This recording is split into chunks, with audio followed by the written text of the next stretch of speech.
Hello' everyone, good evening. এতিয়া এফালে যাবলৈ বুলি ৰেডি হৈছোঁ। ক'ত যাব ওলাইছোঁ আপোনালোকে ভিডিঅ'টো চাব, গম পাব।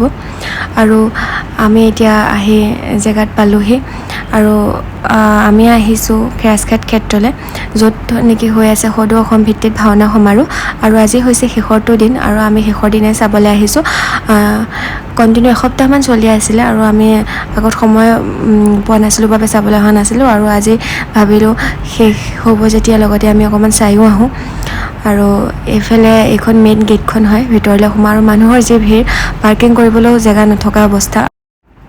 আৰু এইফালে আমি ষ্টেজৰ ওচৰ আহি পালোহি আৰু মানুহ ইমান বেছি ভিৰ যে যেনে তেনেহে ৰখিবলৈ জেগাটো পাইছোঁ। আৰু ভাওনাখন অকণমান সময় চালোঁ আৰু ভালকৈ চাবলৈ নাপালোঁ, যিহেতু মানুহ প্ৰায় একো দেখাও নাছিলোঁ ভালদৰে। আৰু এইফালে মানুহ দেখিছেনে, ইমান বেছি ভিৰ মানুহ।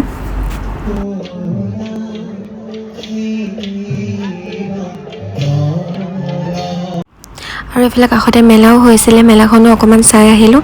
আৰু মেলা চাই মেলি আমি ঘৰলৈ বুলি উভতিলোঁ।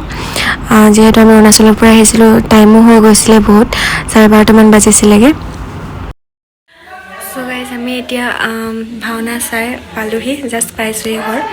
আৰু ভিডিঅ'টো ইমানতে সামৰিছোঁ। আৰু আপোনালোকে যদি ভিডিঅ'টো চাই ভাল পালে প্লিজ লাইক কমেণ্ট এটা কৰি দিব। Thank you so' much. Bye by.